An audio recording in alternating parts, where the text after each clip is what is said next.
Pak Jokowi sangat orangnya punya pertimbangan-pertimbangan cukup besar. Dia tipikalnya seperti itu. Endorsement itu kan nggak mungkin tanpa pertimbangan, dukungan-dukungan yang selama ini secara eksplisit. Pak Prabowo itu sudah memang punya modal dari dirinya bahwa dia seorang yang patriotik. Kemana apalagi pertemuan Menteri Pertahanan di Singapura kan, dia jawab tuh. Pertanyaan-pertanyaan itu semua banyak pertanyaan menjebak. Saya lihat media-media asing itu nanya soal 98, sikap dia soal junta militer di Myanmar, dijawab dengan bagus, dengan langgam. Oh iya, secara institusi mungkin dia bisa dibilang kader Kecantilan PDIP, nih relawan kader ini PDIP. kayaknya. Tapi secara keseluruhan dia adalah kader bangsa. Dia milik bangsa, dia milik rakyat hari ini. Siapapun punya hak secara konstitusi untuk memilih beliau. Nah, kita sebagai pendukung beliau jelas tegak lurus terhadap cita-cita Pak Jokowi. Bagaimana sederhana aja coba deh. Coba membangun tempatkan Indonesia kalau itu terjadi sentris. pada Gerindra, bagaimana sikap Gerindra? Kenapa? Soal senang atau tidak bukan di situ ya. Substansi yang paling penting adalah poin yang disampaikan Budiman Sujatmiko itu. Ayo kita bicara tentang masa depan, jangan bicara tentang masa lalu. Ada hal ideologisasi. Ayo bicara tentang ideologi, bicara tentang cita-cita, bicara tentang gagasan.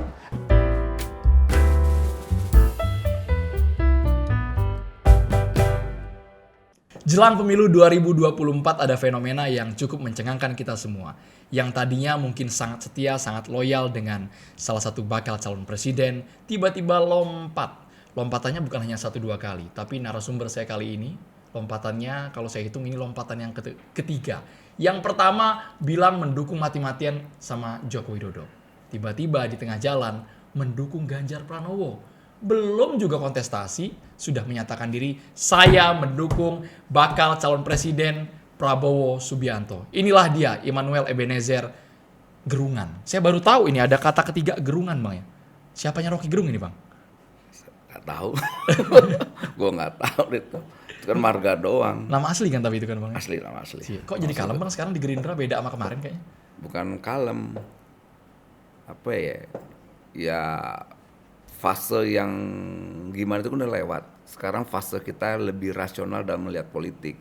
Walaupun kita lihat teman-teman gue yang di luar sana tuh lebih irasional. Buka front di mana-mana, gebuk-gebukin, nyerang-nyerang. Jadi kayak apa ya? Udah capek gitu. Iya, kita ngelihatnya aneh aja gitu. Di sisi lain Apa udah bonyok jangan-jangan, Bang Noel? kita mah gak ada bonyok, kayak kita mah Iya. petarung petarung sejati. Gue apalagi kayak gue model gue gini, mana ada nyerahnya.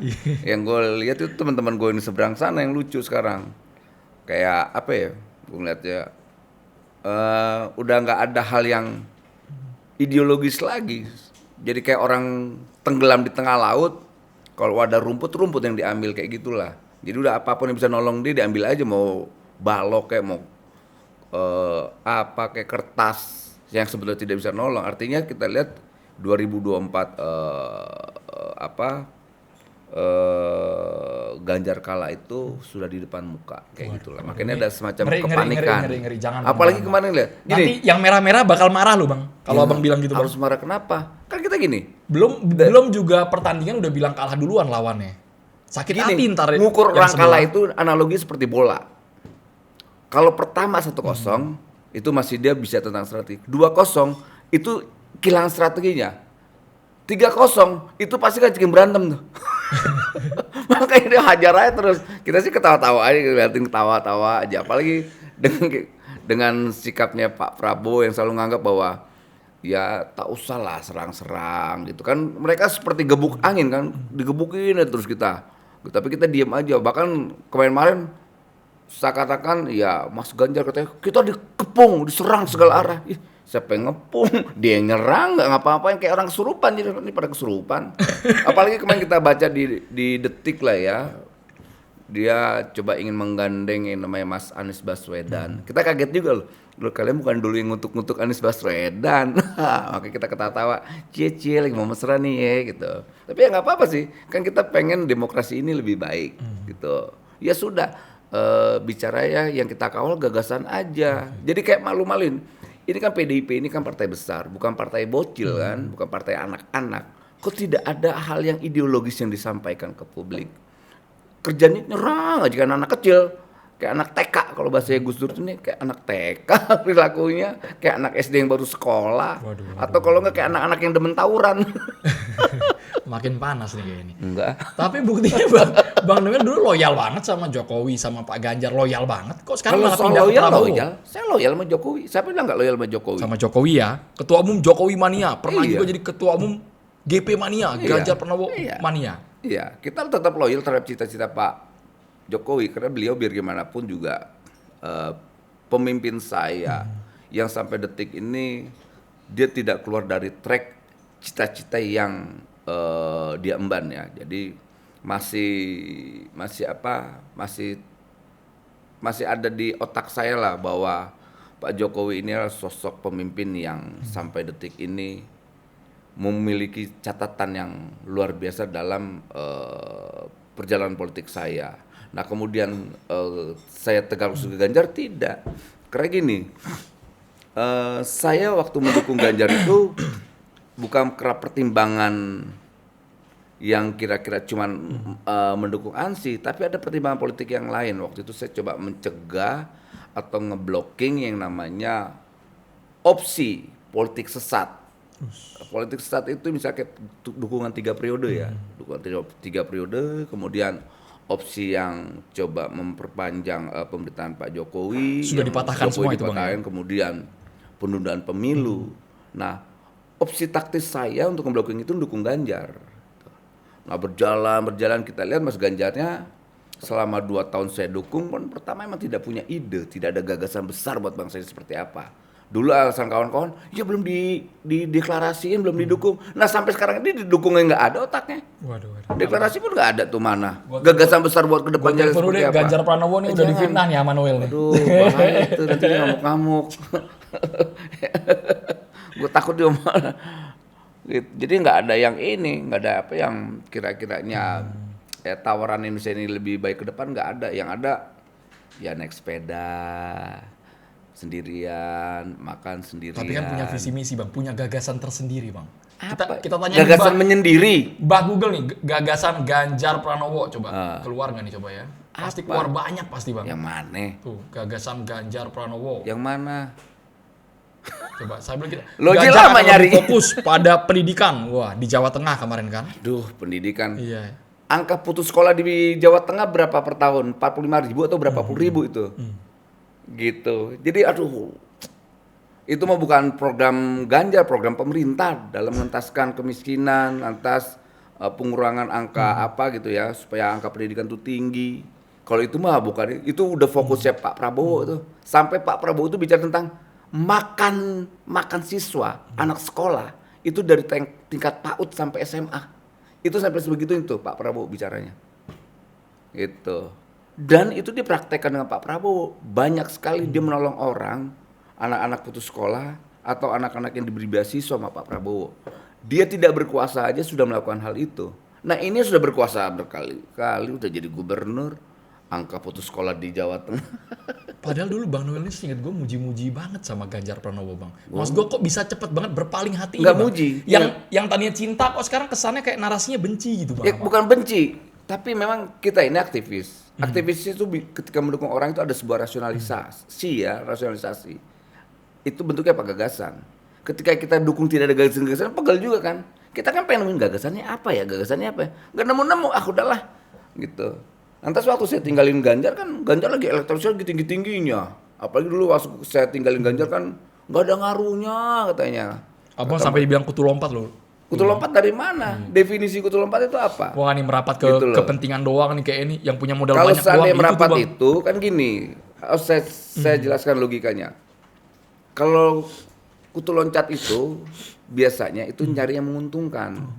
Saat itu yang lagi tren tinggi-tingginya kan Mas Ganjar 33 elektabilitasnya. Pertama itu, kedua ada orang bilang berkhianat. Berkhianat itu kalau berjuang udah Banyak berjuang. tuh, yang bully gitu banyak. Banyak banget, jangankan bully, ancaman pembunuhan, ancaman saya mau dihajar, apa kan banyak itu keluar waktu saya bubarkan Ganjar. Makanya saya heran.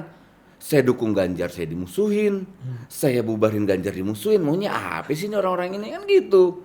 Kan dulu saya dukung Ganjar, saya berhadapan dengan orang-orang itu dulu. Sampai yang terkenal itu dulu namanya bikin Dewan Kolonel. Akhirnya bubar dengan sendiri, saya lawan. Bikin namanya Dewan Kopral ya kan. Itu. Jadi ya Johan Budi Bambang Pancul dan teman-teman lah ya pokoknya. ya kayak gitulah kira-kira. Jadi ya kita lihat nanti tinggal original Mas Ganjar sebagai calon pemimpin bangsa ini bisa ditunjukin lah dengan gagasannya. Karena kita gini, kan berkali-kali sebetulnya pernyataan Bu Mega soal ya ini petugas partai. Ya kita lihat aja, ini namanya petugas partai kan orang yang disuruh, pesuruh ya kan, nggak lebih dari itu sebetulnya. Jadi dia tidak akan dikasih otoritas untuk berpikir, karena dia pesuruh, lo harus turut dan patuh, kayak gitulah kira-kira, gitu bro. Ngeri. Ya itu logika yang saya lihat dari Ganjar, karena lo pesuruh, nggak lebih dari itu. Lo tidak punya otoritas berpikir, lo tidak punya otoritas gagasan.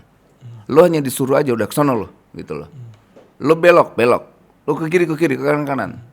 Pemimpin yang hebat itu dia punya gagasan. Cari pemimpin-pemimpin di mana di dunia. Yang pertama ditawarkan adalah gagasannya, gitu. Bukan bersepeda, bukan makan sendiri, bukan joget-joget kayak apa tuh ya. Tapi kemarin pesan Pak Jokowi, kita butuh pemimpin tuh yang bisa maraton, Bang. Maraton mengejar target-target pembangunan di negara ini. Tuh. Ya kalau soal maraton mah soal kebut-kebutan kerja Pak Prabowo. Kalau mau lari kayak maraton yang kayak olahraga itu mungkin Ganjar. Gitu. Ganjar hebat tuh kalau lari begitu tuh. Tapi sejujurnya di tahun ini sepertinya ada isu yang kembali digaungkan, Bang ya. Apa itu? Abang tahu lah. Pelanggaran HAM. Pelanggaran HAM. Habis tiap 2014, 2019 dan yang sekarang juga kayaknya sudah digaungkan. Jejak pelanggaran HAM dari Prabowo Subianto. Bukan gua yang bilang lo ya, yang bilang nggak apa-apa. Pak Prabowo nggak pernah alergi soal ngomong-ngomong pelanggaran HAM. Kalau kita sepakat tentang negara demokrasi, bahwa instrumen yang pasti dalam negara demokrasi adalah hukum. Sampai detik ini terbukti tidak Pak Prabowo pelanggar HAM? Itu aja dulu jawabannya. Sudah ada keputusan hukum atau tidak?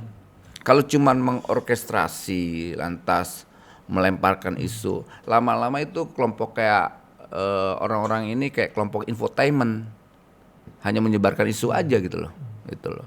Kalau kita percaya dengan bahwa penegakan hukum itu penting dan itu menjadi faktor utama atau menjadi rujukan kita bersama bahwa untuk menentukan kepastian itu melalui mekanisme hukum harus ada keputusan hukum kan. Nah ada nggak keputusan hukum bahwa Pak Prabowo itu pelanggar HAM gitu loh. Karena kita akan paham sekali waktu 98 itu kan situasi politik kan berkecamuk lah ya. Kita sangat paham itu pasti dimanapun terjadi namanya faksionalisasi. Dan lu kan antara juga kelompok. tahun 98, Nah, tahu persis ya Bang ya. sangat tahu dong, karena gue pelaku, aktor. Saya ini yang mimpin, gue ini mimpin waktu 98. Bukan 98 yang suruh megang spanduk atau 98 yang suruh beliin cat kemana. Kita ini leadernya. Saya, Adian dan beberapa kawan. Karena 98 itu cuma ada beberapa orang leadernya. Kemudian saat 98 kejadian banyak orang ngaku 98 ya sudah nggak apa-apa. Tapi kan ada fakta sejarah, lu mimpin nggak 98 itu? Kayak begitu kira-kira Andrew. Jadi kalau ada orang masih mengorkestrasi pelanggaran HAM, kita nggak alergi. Masih laku nggak itu sekarang? Sepertinya sangat tidak laku, apalagi kelompok Gen Z milenial tuh muak banget tuh. Selalu mengorkestrasi soal pelanggaran HAM. Kalau dia mau bicara tentang pelanggaran HAM, dia harus mengutuk apa yang dilakukan Bu Mega. Apa itu? Ketika Bu Mega 2009 menyalonkan presiden, wakilnya itu adalah Pak Prabowo. Nah secara moral Bu Mega apa dong? Bagian dong melegitimasi sosok pelanggar HAM. Kedua, 2019 Pak Jokowi melibatkan Pak Prabowo dalam lingkaran pemerintahannya. Loh, kutuk dong Pak Jokowi. Iya dong. Nggak mungkin sekelas Bu Mega, sekelas Pak Jokowi tidak tahu gitu soal track record atau fakta sebenarnya. Apalagi Pak Jokowi, dia punya instrumen negara, cek bener nggak nih orang pelanggar HAM? Kan tidak terbukti. Emang Pak Jokowi ini orang bodoh? Emang Bu Mega ini orang bodoh? Ini orang-orang cerdas, orang yang punya integritas. Masa dipertaruhkan persoalan integritasnya gara-gara Pak Prabowo? Kan nggak mungkin. Kalau gitu, ini yang nyerang-nyerang Pak Prabowo soal pelanggaran, serang aja tuh Bu Mega dengan Pak Jokowi. Gitu. Bilang tuh orang-orang itu rendah moralnya, bagian dari pelanggar HAM karena dia coba melibatkan pemerintahannya atau apa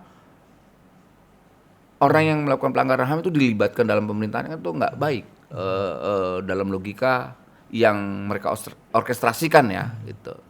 Jadi ya kita senyum-senyum aja kalau ada orang yang bicara soal pelanggaran HAM, kan itu juga tidak laku. Sama kayak hal kemarin, wah teriak-teriak food estate itu adalah kejahatan lingkungan.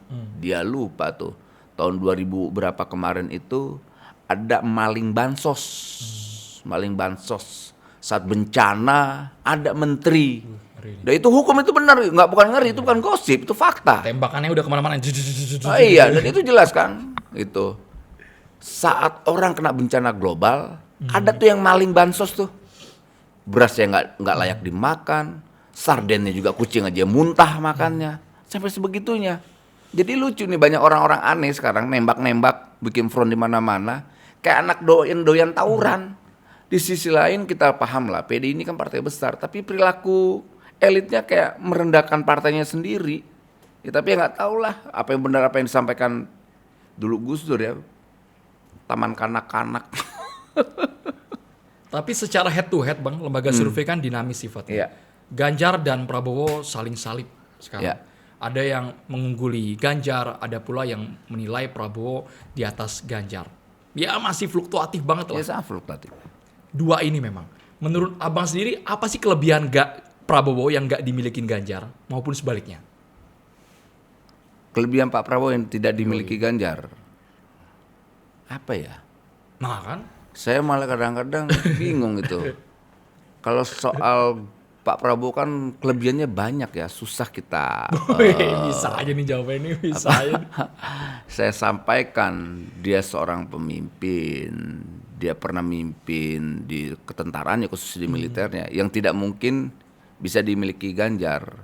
Kedua, dulu pernah dinarasikan bahwa Pak Prabowo itu tidak pernah jadi gubernur, tidak pernah menjadi anggota DPR RI, betul. Tapi Pak Prabowo menciptakan berapa gubernur? 6 atau 7 gubernur tuh. Bahkan salah satu gubernur yang diciptakan tuh jadi presiden. Dan salah satu gubernur yang diciptakan nyalon presiden tuh Mas Anies. Jokowi produknya dia tuh, dia punya kontribusi besar untuk mencalonkan Pak Jokowi waktu jadi gubernur, jadi presiden sekarang. Mas Anies jelas-jelas itu produknya dia juga, dari tangannya juga calon presiden tuh. Lantas di Gerindra ada 78 anggota DPR RI, itu hasil dia juga tuh partainya. Jadi ketika orang nyinyir kelebihan, aduh susah. Kalau mau dijadiin buku, banyak banget tuh, gitu.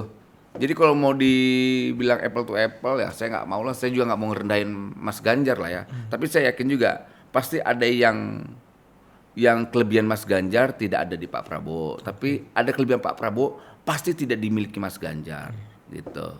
Tapi Kayak kalau gitu. abangnya kenal secara personal, interaksi, apakah Prabowo memang mengakomodir semua ide-ide? Kan dia ketua umum partai, ketua dewan pertimbangan juga di partai Gerindra. Itu komandonya kencang banget gak Bang? Atau tetap mendengarkan ide-ide dari bawahan-bawahannya?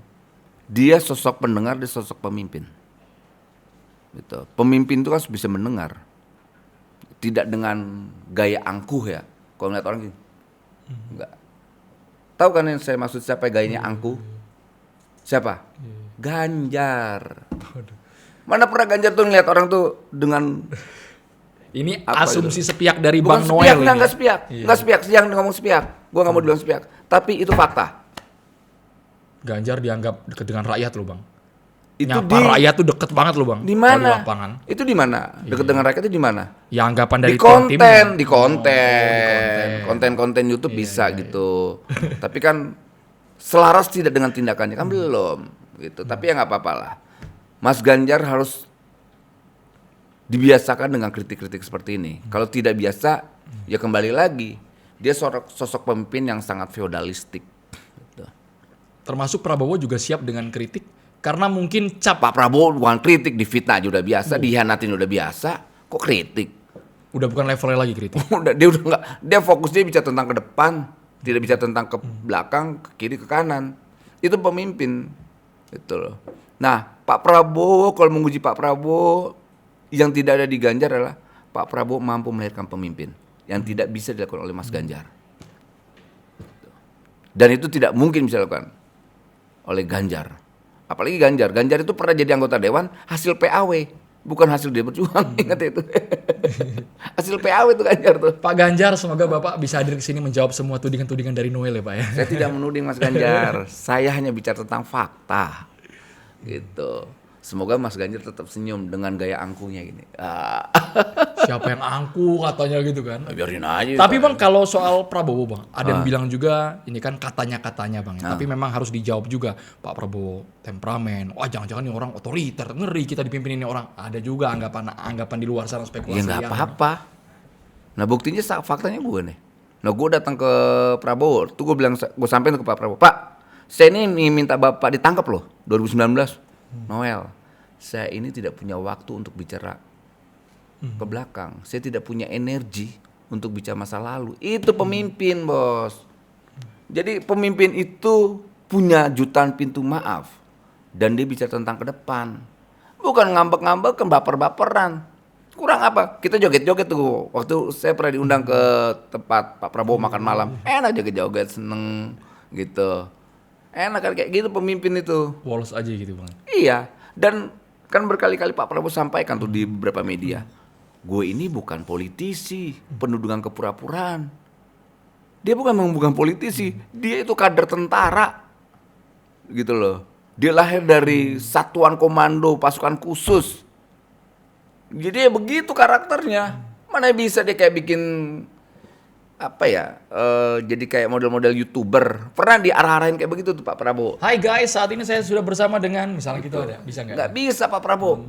Saya nggak mau gitu-gitu. Jangan suruh Pak, nanti Pak gini Pak. Enggak. Dia nolak berkali-kali. Saya ya begini adanya, saya nggak mau. Nah itu pemimpin, gitu loh. Ini kan sekarang nih tren ya dengan model industri digital ini. Betul Bang. Banyak orang konten kreator ini coba menarasikan sesuatu lah ya, tapi kadang-kadang kan tidak segenuine aslinya, dan itu tidak bisa diterima oleh Pak Prabowo. Saya nggak mau kayak begitu, saya mau genuine begini aja katanya. Nah itu kadang-kadang ya di lingkaran Pak Prabowo juga kadang-kadang gemes juga nih Pak Prabowo. Pak ayolah Pak, mau Pak goyang-goyang dikit Pak. Gini, Pak. Dia nggak mau. Itu sama juga ngebohongin diri saya. Pertama itu, kedua ngebohongin rakyat. Saya nggak mau itu katanya. Kalian mau saya berbohong? Yang saya hianati pertama pikiran saya, diri saya, rakyat dan Tuhan yang saya bohongin. Saya nggak mau. Nah, itu pemimpin. Demi konten Pak, demi follower Pak. Lah iya. Nah Pak Prabowo kan bukan YouTuber. Makanya dia pengen jadi presiden Republik Indonesia, bukan menjadi presiden YouTuber. Kalau yang satu pengen jadi presiden YouTuber. Gitu. Tapi bener gak sih Bang ada fenomena banyak yang migrasi dari yang tadinya dukung Jokowi kemudian dukung Prabowo, kan itu kemarin dibantah tuh sama Bang Deddy Sitorus juga dibantah, itu nggak ada, itu hanya segelintir dan tidak akan berpengaruh. Kalau nggak berpengaruh nggak dikomentarin lah. Karena berpengaruh makanya dikomentarin, makanya kesurupan banyak, wah kayak orang setanan itu. Ntar kita siramin airnya itu biar pada adem. Buktinya Pak Jokowi tegak lurus sebagai kader PDI Perjuangan akan mendukung penuh Ganjar Pranowo sampai sekarang. Ya nggak apa-apalah. Jangankan Jokowi, udah semua Republik ini dukung dia aja gituin, nggak susah, nggak ribet-ribet, gitu loh. Inilah orang yang anti terhadap demokrasi, anti terhadap namanya dinamika, anti terhadap dialektika. Jadi ketika ada fenomena pilihan-pilihan politik yang basisnya sangat demokratik, timbul resistensi gitu loh, langsung ngeblocking. Ini loh, padahal biasa aja. Dalam negara demokrasi itu hal biasa. Yang nggak boleh dilanggar adalah mengkhianati ideologi. Dia mengkhianati bangsanya, dia mengkhianati cita-citanya. Itu yang tidak boleh. Nah selama dia masih bicara tentang, Budiman kan bicara tentang persatuan. Gitu. Budiman tuh bicara tentang persatuan. Ke depan ini kita butuh pemimpin yang bisa menyatukan bangsa ini. Yuk kita hentikan namanya konflik-konflik, narasi-narasi itu. Kan ajakan Budiman itu selaras dengan sikap saya yang pertama soal rekonsiliasi. Itu. Dan itu selaras juga dengan sikap Pak Prabowo yang mau terlibat dalam pemerintahan Pak Jokowi. Karena yang kayak gini-gini yang harus kita pertontonkan, bukan nyerang, mengorkestrasi masa lalu, lantas mengorkestrasi kebencian. Terus saya begitu, akhirnya bangsa ini kapan bicara tentang masa depannya kalau seandainya energi kita masih bicara tentang masa lalu, lantas kebencian. Akhirnya rakyat kan sebagai hakim, dia punya hak untuk memutuskan pilihannya untuk 2024 nanti. Termasuk soal Budiman Sujatmiko itu bisa terang-terangan kemarin di Semarang, Jawa Tengah, memberikan dukungan kepada Prabowo Subianto. Ini udah fix, udah firm ini Bang? Ya, dan saya ada kan, saya di sampingnya. Itu saya di sampingnya Budiman persis. Siap dengan segala konsekuensi partainya. Aduh, Budiman bukan anak kecil. Emang gini, kadang-kadang orang-orang yang nggak paham tentang partai. Partai itu kan sebetulnya organisasi terbesar yang mengawal ideologi, bukan kelompok gangster. Kenapa harus ditakutin? Dia tidak korup, dia tidak mencuri, dan dia tidak berkhianat. Apa yang harus dikhawatirkan? Kenapa harus diancam? Budiman itu bukan ancaman kalau seandainya mereka konsisten bahwa dia Budiman bukan apa-apa, ya udah jangan dikomentarin aja, biarin aja. Toh dia Budiman sampai detik ini konsisten kan, saya tidak akan mau keluar dari PDIP. Tapi kemudian dia memilih Pak Prabowo atas dasar persatuan bangsa ini, salah atau tidak? Itu bagian dari ideologi yang kita sepakati Pancasila, sila ketiga, persatuan Indonesia. Nah, tinggal kita lihat mana yang teriak-teriak ideologi, mana yang cuma jargon doang, mana yang cuma yang berpraktek. Gitu loh. Apa yang dilakukan Budiman itu adalah bentuk praktek ideologi yang dia yakini, yaitu Pancasila. Ini ngobrol langsung interaksi personal dengan Budiman, tidak ada arahan Jokowi sama sekali Bang ini Bang? Mana mungkin dari Budiman dirinya sendiri Bang? Iya, dari dirinya lah. Dia kan punya kesadaran ideologi. Gitu loh. Dia nggak mungkin, dia bukan anak kecil lah. Budiman itu pernah jadi anggota dewan, pernah jadi ketua umum partai. Jadi nggak mungkin lah sekelas Budiman itu disuruh-suruh. Mana mungkin dia, apalagi ya ini kan orang pernah kesurupan kayak waktu itu. Ya itu udah pernah terjadi di saya. Kemudian itu terjadi lagi di teman saya si Budi Ari Projo. Ketika dukung Prabowo dibilang dapat duit 40 miliar. Malah sekarang dapat menteri. Disogok tuh sama Pak Jokowi. Mau disogok lagi mau jadi presiden tuh. Setelah jadi menteri kan di atas menteri kan presiden. Atas Effendi Simbolon juga difitnah. Nah Budiman juga difitnah juga. Jadi mereka nih kok kesannya tidak ada lagi yang namanya hal yang kira-kira berkualitas secara ideologi gitu. Yang ada adalah serangan-serangan yang tidak berkualitas dan kecenderungan kontraproduktif. Itu loh. Wah, serang aja gitu. Makanya saya bilang ini aneh ya orang-orang ini. Gitu. Tapi pengennya Bang di 2024 tuh ada Mayem lah Bang. Jangan memang terlalu sekencang itu ini, keinginan kita. Saya juga pengen. Gua kadang heran di media sosial masih ada aja polarisasi, fanatisme nggak rasional tuh masih banyak. Makanya hari ini contoh yang sederhana lah. Yang gue ngeri dari narasi-narasi Bang Nul ini juga takutnya memantik reaksi dari kubu sebelah nih nanti nih. Kalau otaknya blow on, ya memantik. Tapi kalau dia punya kesadaran yang bagus, ya motorik otaknya bagus, ya dia senang menerima Kritikan, kritikan masukan ya. gitu. Nah makanya saya bilang ini orang ini wataknya masih sangat feodal atau tidak, tinggal kita ukur. Ukurannya apa? Ya cara dia berpikir. Gitu loh. Berarti orang ini masih sangat feodal atau tidak masih fasis. Orang-orang feodal dan orang fasis kan kecenderungan bodoh. Nah, itulah yang kita khawatirkan ke depan ini. Kita mau menginginkan bangsa ini lebih baik atau tidak, ukurannya ya di situ tuh. Siap tidak beradaptasi dengan alam demokrasi. Ini kan kelompok-kelompok feodal, kelompok fasis-fasis ini, kelompok-kelompok gangster ini susah beradaptasi dengan alam demokrasi. Gangster. Karena cara berpikirnya kan gangster. Perang. Oh, apalagi kemarin tuh ada yang ngomong, kita perang. Ini apa gitu. Makanya saya bilang kadang-kadang lucu mereka pakai narasi-narasi yang Itu kan statement atas nama pribadi Bang. nggak bisa, bukan atas Bol. nama parpol. Ya kalau dia yang bilang politisi kasar-kasar gitu, tidak Bang. bisa. Lu politisi, lu di kader. Makanya saya bilang kader atau anggota nih. Gitu loh. Makanya ketika ada orang bilang Mas Gibran itu adalah kader PDIP. Bukan, dia anggota. Dia nggak pernah di kader. Makanya kadang-kadang orang pemahaman soal kader aja dengan anggota aja mereka susah ngebedainnya. Makanya sering kayak saya edukasi tuh mereka tuh. Kau harus bedakan antara kader dan anggota. Kader itu ada proses. Itu proses jenjang Struktural ya Bang ya. struktural itu beda. Jenjang ideologisasinya melalui pendidikan kader apa bla bla bla sampai dia masuk ke struktur partai, loyalitas dan semua paham tentang program gitu loh. Itu yang namanya kader.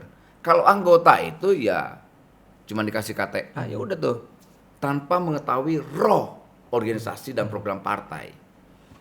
Makanya saya bilang, kita debat soal itu. Tapi kalau Bang Noel sendiri di Gerindra kan sebenarnya jujur nih Bang, dijawab bukan kader kan Bang? Saya bukan kader. Anggota. Saya juga bukan anggota juga. Ya sudah menjadi anggota. Oke. Kalau KTA-nya ada mana coba? KTA saya ada di dompet. Dompet mana coba dompet Pak, dompet. Kita lihat. Itu bilangnya ketinggalan dompet. Ada nggak Kak? Dompetnya ada. Oh nggak ada dompet. Tapi KTA-nya ada Bang. Ada. Soalnya gue denger juga sekarang nyalek juga. Nyalak gue. Di mana? Dapil mana? Dapil Kaltara. Jauh amat. Bukannya lahir di Riau. Lahir di Riau. Itu bentuk wujud bahwa kita ini masih petarung. Petarung itu jangan ditaruh di kandang dong, kandang sendiri. Lu bertarung di tempat yang ini dong. Mau tahu bahwa lu bertarung atau bukan diuji di situ. Nomor urut? 1. Bukan kader tapi dapat nomor urut 1. Itu bentuk apresiasi dan penghargaan partai terhadap relawan. Wah dahsyat nih. Kemudian bentuk penghargaan Prabowo terhadap pendukungnya.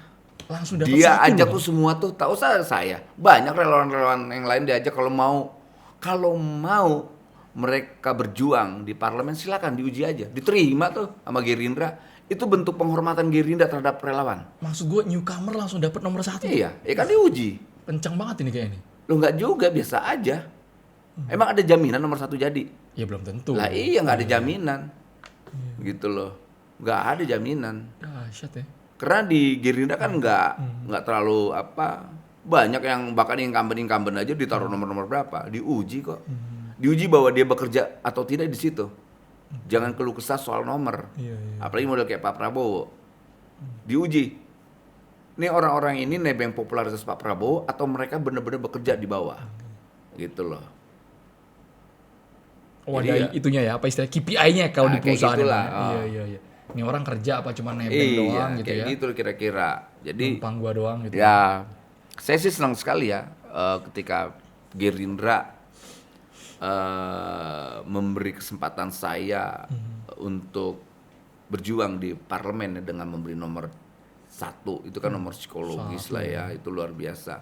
Dan Pak Prabowo juga bisa menerima saya juga. Dan bukan saya aja, sebenarnya banyak relawan-relawan Jokowi yang ruang politiknya dibuka sebesar-besarnya di Gerindra. Dan begitu juga oleh Pak Prabowo. Banyak nih jumlahnya Banyak. massal atau hanya kelompok-kelompok Banyak kan lebih kecil? dari 3. Oke. Gitu. Bukan masalah dalam pengertian apa? Karena kan namanya caleg itu juga terbatas. Nggak mungkin juga misalnya kayak semua harus dari relawan, kan nggak mungkin. Kan di Gerindra atau semua pada umumnya partai, mereka prioritasnya itu pertama anggota, kader, itu udah pasti prioritas. Presentasinya di Gerindra mungkin saya yakin 70% kader dan anggota pasti nyala. 30%-nya ya dibuka untuk ketokohan, lantas siapa relawan, dibuka sebesar-besarnya. Ruang itu ada ya. Ruang. Bang Noel, kita main games dulu Bang supaya agak relax sedikit soalnya dari tadi kayaknya Emang gue nggak relax? kalau diedit berapi-api dong. Mungkin udah karakter ngomongnya Bang ya. Ya. Kalau di hati lembut nggak nih? Gue lembut gue. Cie, apa panas jangan-jangan? Gue nggak pernah panas. Nggak pernah panas ya. Yang Yang kepancing panasnya aja denger panas. omongan gue. Iya, kuping agak-agak panas emang denger emang. Oke, kita main tebak-tebakan statement. Apa? Bang. Statement siapa ini? Bang Noel nyebutin namanya. Ya. Oke ya. Terima kasih saudara Budiman Sujatmiko. Cie, jangan nyontek nih ya. Kayak ujian aja gue. Dulu saya diperintah untuk mengejar Anda, sekarang saudara dukung saya. Prabowo. Gila nih. Pesannya, nih presiden ya, saya kira sangat clear. Yang pertama, jangan sampai terjadi polusi budaya yang kemudian batuk.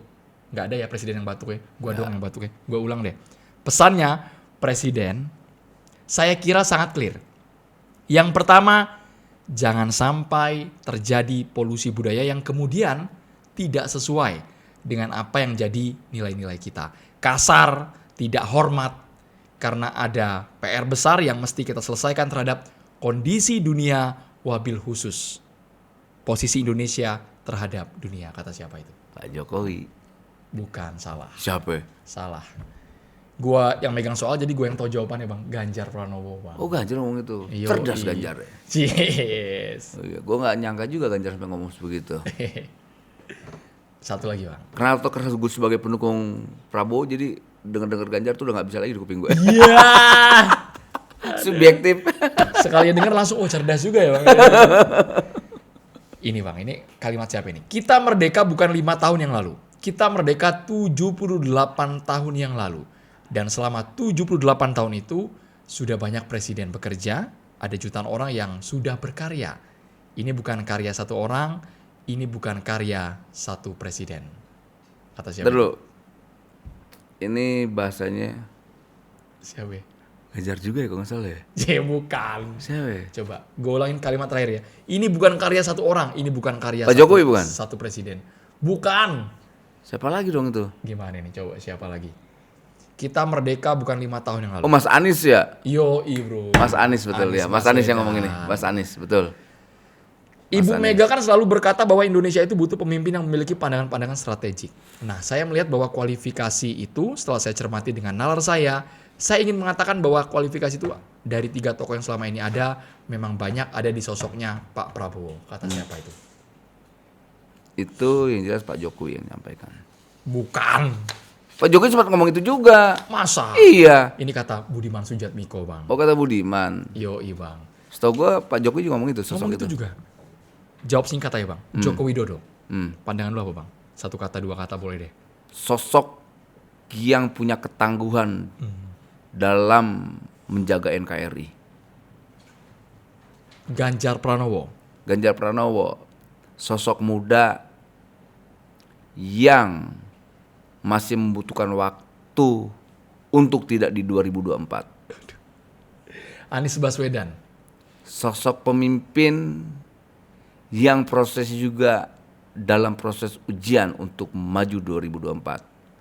Jadi ini anak-anak muda yang hebat, tokoh-tokoh hebat. Mas Anies, Mas Ganjar, ya kasih kesempatan buat Pak Prabowo. Biar gimana pun ya mereka belajar dari apa yang akan dilakukan oleh Pak Prabowo. Semua kan hari ini kan rujukan standarisasi kepemimpinan itu sudah diletakkan oleh Pak Jokowi. Jadi pemimpin yang melayani. Kita kasih kesempatan aja Pak Prabowo kali ini, apalagi Pak Jokowi kan berharap pemimpin yang kuat dalam pengertian tangguh ya dalam kebijakan. Kemudian pemimpin yang tidak takut dengan tekanan negara luar. Nah, kayak gitu-gitulah. Ya, kita hari ini kita lihat itu. Ya saya yakin Mas Anies, Mas Ganjar juga punya hak untuk memimpin di bangsa ini juga, tapi ya saran saya sih nanti dulu lah gitu. Tapi tetap demokrasi Relawannya ini sih subjektif, relawan yang ngomong saya bebas. nggak subjektif, nggak. Tapi saya yakin kayak Mas Anies kan itu ya tokoh muda lah ya. Atas Mas Ganjar juga tokoh muda yang saya hormat dengan mereka semua. Tapi biarkanlah bangsa ini atau kita ini yang hari ini sepakat dengan demokrasi, biarkan kritik, kemudian perbedaan jangan dijadikan itu sebuah hambatan. Karena kita tidak mau demokrasi itu hanya tegak lurus terhadap pandangan kekuasaan. Kita tidak mau. Kita tidak mau demokrasi hanya dari satu sudut pandang. Kita mau demokrasi itu dari multi tafsir yang itu akan menguatkan kita soal demokrasi. Karena saya sedang berjuang untuk sebuah kebebasan. Gitu. Prabowo Subianto, Bang. Pak Prabowo. Apakah siap menang, siap kalah lagi? Jangan ada kata kalah lagi dong. Itu yang paling ngeri, Bang. Itu yang ditungguin orang. Orang-orang nanya, ini Prabowo kalau maju lagi dan hasilnya mungkin tidak sesuai dengan ekspektasi, gimana, Bang? Kan Saya rasa namanya pertandingan harus siap gini, menang, siap kalah. Pak Prabowo tidak pernah bicara tentang menang dan kalah. Dia bicara tentang merah putih. Karena dia berkali-kali sampaikan siapapun yang menang adalah merah putih. Itu. Jadi dia tidak bicara tentang menang kalah dalam konteks pertandingan tinju atau pertandingan bola Dia bicara tentang merah putih. Itu pemimpin yang ideologis. Saya tidak mengenal namanya kalah dan menang. Saya hanya mengenal merah putih. Bicara tentang gagasan. Kalau gagasan saya diterima, ya sudah, alhamdulillah. Atau seandainya Mas Ganjar gagasan diterima, alhamdulillah. Tapi problemnya kan gagasan, Ganjar nggak punya gagasan. Kemudian begitu juga Anies gitu loh. Kalau Mas Anies punya gagasan dan terima gagasannya, ya bagus gitu. Sekarang koalisi juga makin besar, Bang. Bukan cuman Gerindra, PKB, ada pula PAN, Golkar sudah merapat. Nggak tahu gue siapa wakil Prabowo. Masyarakat juga nunggu-nunggu. Oke. Yang bakal jadi pendamping Prabowo ini yang kayak gimana sih orangnya? Yang jelas, yang satu visi dan misi dengan Pak Prabowo. Oke. Siapapun itulah. Apalagi nanti misalnya ada Mas Muhaimin Iskandar, kemudian ada Erick Thohir, kemudian ada juga Gibran yang diwacanakan gitu loh. Ya kalau wacana boleh dong gitu, ya. Dukung Gibran nih? Kemudian kan masih enggak. keputusan MK gitu Saya ya. dukung yang namanya Andrew. Yah, Andrew mah di sini aja, Bang, di Calon TikTok. Wapres. Ini calon TikTok. Wapres nih. Wapres Saya akan Poli sampaikan Wapresnya Pak Prabowo Andrew. Jadi Itu biar maksa nggak orang namanya. terlalu ini banget. Terlalu liar berpikirnya gitu ya, jahat sama gue. Waduh, jahat, ngeri Tadi banget. lu mulai jahat kan berpikirnya. Astaga. Oh Gibran ya? Lu aja. Tapi kira-kira lebih condong ke mana tuh, Bang? Dari banyak nama yang beredar, Bang. Dari nama yang beredar, Condongnya kecenderungannya. sosok yang NU banget, atau yang pengusaha, atau yang mewakili anak-anak muda, yang mana kira-kira, Bang? Yang mewakili NKRI dan Merah Putih. Jawabannya berat. Kita tidak mau terjebak dengan politik Pertanyaan hoax. sektarian. Oh, kirain terjebak Gitu. pertanyaan Karena hoax. NU, karena ini, karena Muhammadiyah, karena dia pengusaha, dia punya duit, nggak mau. Kita mau yang mewakili bangsa ini ke depan, itu wapresnya. Dan itu juga yang diinginkan Pak Prabowo. Apalagi Pak Prabowo memberi ruang sebesar-besarnya untuk anak-anak muda loh, untuk mimpin pasca dia. Dia sampaikan, saya hanya ingin membuka jembatan terhadap kaum muda. Supaya apa? Politisi-politisi tua yang korup tidak lagi membatasi anak muda untuk memimpin bangsa ini. Itu Pak Prabowo sampaikan ke kita. Bayangkan dia kritik tuh kelompok-kelompok tua itu. Kelompok tua yang korup. Ya. Hebat kan? Kasihlah kesempatan kaum muda untuk memimpin bangsa ini.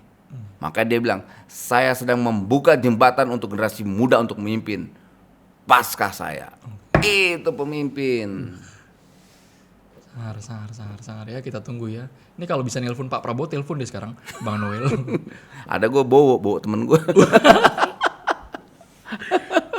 Bang, 2024 bulan Oktober, gue inget tanggalnya 19 Oktober pendaftaran, Bang ya. Ya. Capres, cawapres, kita tunggu bersama siapa wakilnya, apakah nanti di injury time baru dikeluarin, dan kejutan untuk kita semua. Tapi paling enggak dari politik TikTok ini kami juga ingin membangun kesadaran khususnya buat follower di kanal YouTube TV One News bahwa siapapun baca presnya kan masih bakal calon presiden, Bang ya. Kalau bisa ada pesan dari Bang Noel bahwa ya kalian jangan terlalu barbar lah. Ya. Komentar tuh yang santuy gitu di media sosial. Lu digeruduk, dibully abis-abisan. Iya. Diancam sampai tadi ngeri banget, diancam Oh, sampai. diancam mau digebukin, mau dibunuh lah, diapain. Kok sengeri itu gitu polarisasinya. Ya, Coba lu ini sampein lah. lu, Bang, supaya Oke. kita adem ayam deh. Terima kasih buat sahabat-sahabat pendukung Pak Prabowo, Mas Ganjar dan juga Mas Anies. Demokrasi kita harus dijalankan dengan secara etik. Supaya siapapun yang menang itu hasil dari sebuah pilihan politik yang baik. Baik dalam pengertian tidak menyerang seseorang tuh karena kebencian, tapi soal programatik kita mau. Nggak suka dengan Prabowo, kritik kebijakan yang ditawarkan. Sama hal kayak saya menyerang Mas Ganjar karena ingin Mas Ganjar tuh punya gagasan. Gitu. Saya misalnya menyerang Mas Anies karena saya mau ke depan itu Mas Anies juga lebih hebat. Jadi karena ini kan tiga-tiga ini kan calon pemimpin bangsa ini, jangan direndahkan. Kritik boleh, kayak saya, Ganjar tuh gak punya gagasan. Ya dia biar nongol dong gagasannya, supaya tidak selalu bergoyang-goyang di ininya tuh, di channel YouTube-nya atau apa di IG-nya. Nyerang karena sayang, Gitu. Bang ya. Ya kan saya sama Mas Ganjar kan sama-sama merah putih. Begitu ya Mas Anies. Ayo, kalau Mas Anies saya lihat pendukungnya nggak brutal tuh. Begitu juga Pak Prabowo, apalagi saya udah di Pak Prabowo, nggak mungkin yang namanya kebrutalan itu ada. Yang saya heran tuh ya kelompok sebelah nih, susah diingetin. Apalagi lihat tuh sekarang Ade Armando dengan Guntur Romli berantem deh, aduh. Ngopi bareng lah, ajakin ngopi bareng. Iya, dulu. harusnya udahlah kan ini pilihan politik masing-masing, jangan di ini dong, jangan apa? Jangan bukan dikriminal dijadikan itu semacam kejahatan, tindakan kejahatan. Ini kan seakan-akan kalau ada kawan yang memilih ini dianggap sebuah kejahatan karena beda pandangan. Saya nggak mau. Ya sudah, hormatin dong pilihan-pilihan politiknya. Gitu, sama halnya kayak misalnya Guntur Romli dulu ngina-ngina saya atas apa, sekarang masuk PD, saya hormatin, itu benar, itu pilihan yang benar, bukan pilihan yang salah, karena dia harus berjuang di parlemen. Sama kayak halnya saya, sama kayak halnya Budiman Sujatmiko, saya hormatin keputusan-keputusan politik itu keputusan politik yang didasari oleh pilihan yang sangat demokratik, ya harus dihormatin dong, jangan berkhianat, kemudian itu stigmanya itu berkhianat, dapat duit, lantas dapat jabatan, Dapat jatah komisaris. Kalau dapat komisaris maka dapat salahnya di mana? Lu saya juga berjuang karena pengen sesuatu apa yang bisa saya perjuangkan Buat rakyat. lah, iya. Oke. Loh kalau saya mah ya kalau mau dicek track record saya, kawan-kawan bisa tahu ketika saya jadi komisaris di BUMN soal pupuk, saya ngelawan soal pupuk itu. Dan akhirnya Saya jadi komut, saya ngelawan soal itu, dan walaupun saya dipecat. Saya dipecat karena satu, saya dipecat karena saya membela kawan saya yang akan dihukum mati. Dan saya tidak bisa. Saya tidak akan pernah ikhlas dan rela ketika kawan seperjuangan saya harus mati di depan regu tembak. Saya nggak bakal mau. Itu Munarman. Gitu. Saya beda, pandangan politik saya dengan Munarman beda, jauh banget, nggak bakal ketemu. Tapi itu adalah kawan seperjuangan saya dalam demokrasi. Kalau tidak ada Munarman, tidak ada saya. Gitu loh. Namanya demokrasi kan butuh perbedaan, bukan kesamaan. Tidak ada namanya demokrasi negara manapun yang besar karena demokrasi, sistem demokrasi karena sebuah kesamaan, tidak ada.